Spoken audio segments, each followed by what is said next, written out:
Salut à toute la famille Legault, la famille Faneuf, la famille Urtubise, la famille Asselin. Salut à vous, tout le monde, et puis pourquoi pas à tous les ancêtres en même temps. À tous les gens de notre famille dans le visible et dans l'invisible. Je suis à la ville de Québec, dans une allée, je peux dire. Puis je prends le temps de m'arrêter pour vous parler parce que je suis sorti de la ville samedi de Montréal. Puis mon épopée m'amène aujourd'hui, on est mardi. Je suis rendu à Québec. Je suis passé par Trois-Rivières, par une ferme proche de Sorel. Puis maintenant, je m'enligne vers Saint-Malachie, vers la campagne.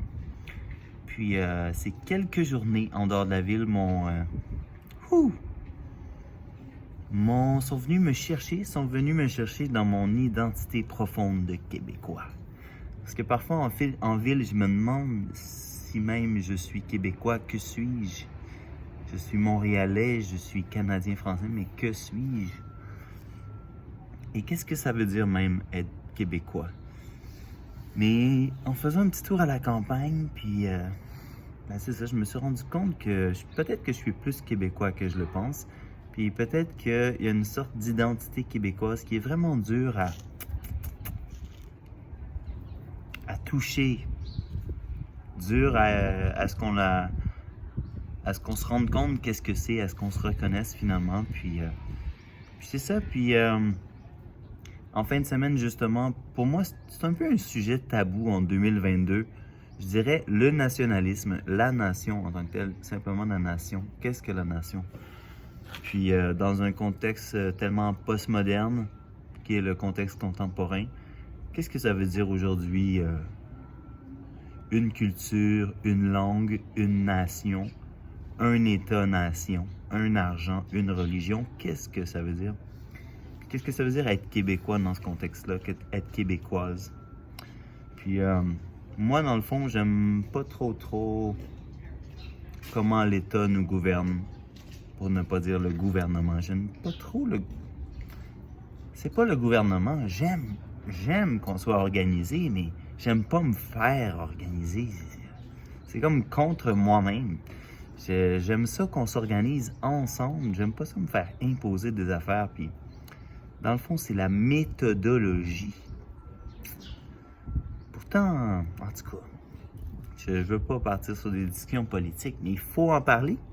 Il faut en parler. Claire Legault nous demande de parler de politique, de se dire les vraies affaires. Puis c'est ça, fait que je vous parle, mais je me demande dans le fond, qu'est-ce que ça veut dire pour chaque membre de ma famille, qu'est-ce que ça veut dire d'être québécois, d'être québécoise? J'aimerais ça le savoir. Pour moi, dans un sens, ça veut pas dire avoir ouais, je pourrais faire une joke, avoir une identité numérique. Non, c'est clair. Mais non, mais ça veut même pas dire avoir un certificat de naissance. Ça veut même pas dire avoir un certificat de naissance. Pour moi, être québécois, être québécoise, c'est se reconnaître dans le Québec. Ou c'est vivre sur le territoire du Québec. C'est un ou l'autre. N'importe qui vit ici, qu'il soit légal ou illégal, qu'il soit de passage ou non, dans un sens, pour moi, il est québécois. Je comprends pas pourquoi on veut tellement contrôler le monde puis contrôler le passage des gens qui passent. Moi, je trouve que ce serait pas mal plus simple s'il n'y aurait pas de personnes illégales. Mais bon, il y en a qui adorent le contrôle. Bonjour. Puis donc, c'est ça. C'est un peu ça que je me pose comme question aujourd'hui. Qu'est-ce que ça veut dire pour vous? Puis je me pose qu'est-ce que ça veut dire pour moi d'être québécois. Puis ce qui est certain, c'est que ça veut dire d'occuper le territoire du Québec. Un Québécois qui est comme à l'étranger, qui vit au Mexique, puis que... Je sais pas s'il est toujours québécois, mais sûrement qu'il porte la culture québécoise en lui, en elle, probablement. Mais pour moi, un Québécois, c'est vraiment une personne qui vit au Québec. Puis dans un sens... Là, il y a des gens qui pourraient dire, est-ce que cette personne est intégrée aux mœurs du Québec? Non. Mais bonne question. Mais moi, je peux pas m'empêcher, quand je pense comme ça, à penser, est-ce que les Québécois sont bien intégrés aux mœurs autochtones? Est-ce que les Québécoises sont bien intégrées ici, sur le territoire, la grande île de la Tortue, du soi-disant Québec?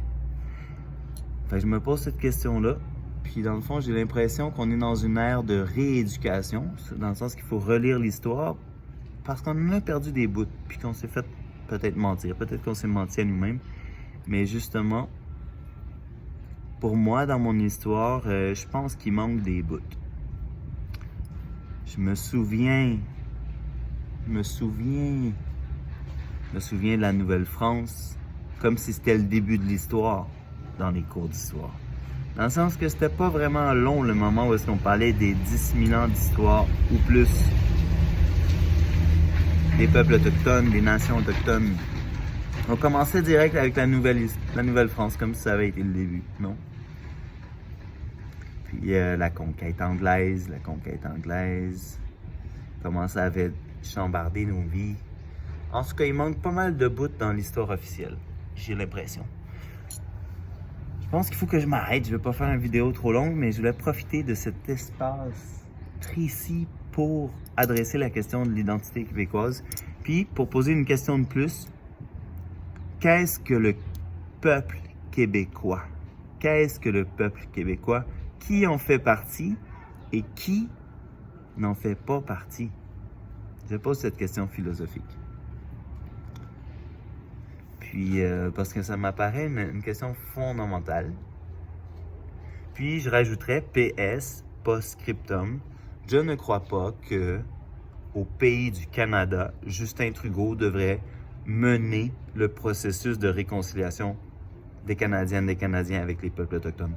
Je crois pas que c'est la bonne personne. C'est un comédien, tout le monde le sait.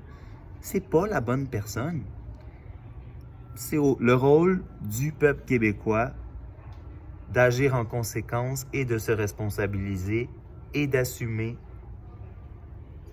le fait historique de la colonisation européenne. C'est au peuple québécois de faire des actes, des actions pour entreprendre un processus de réparation qui pourrait mener à la réconciliation. C'est pas à Justin Trudeau, ça c'est certain. Puis pour ça, ben, c'est le temps de se rassembler tout le monde, parce que si on fait rien, il y a un comédien qui va le faire pour nous. Puis ça fitera peut-être pas. Probablement pas. Bon, je termine là-dessus, avec des paroles, peut-être pas des paroles directes, mais j'ai appris des choses de ma grand-mère, Claire Urtubise, la belle Claire. J'ai appris des valeurs, j'ai appris beaucoup de choses de ma grand-mère.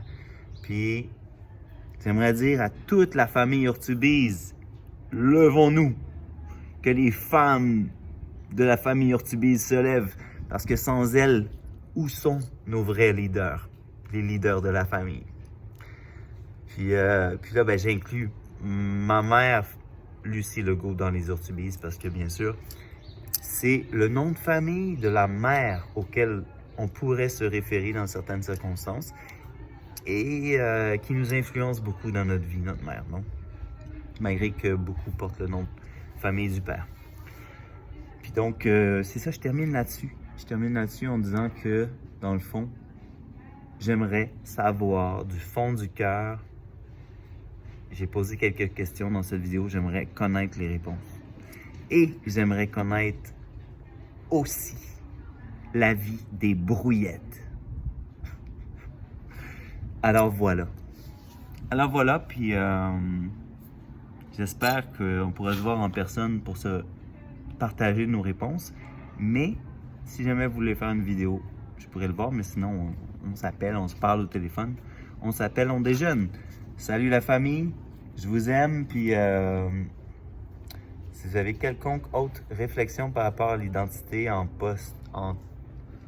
temps, je sais pas, mais comme à la fin des temps. On est à la fin des temps, au début d'un temps nouveau, non? Comme les années 70. Ben, c'est ça. J'ai hâte de vous entendre. À bientôt. Puis, prenez soin de vous tout le monde. Salut!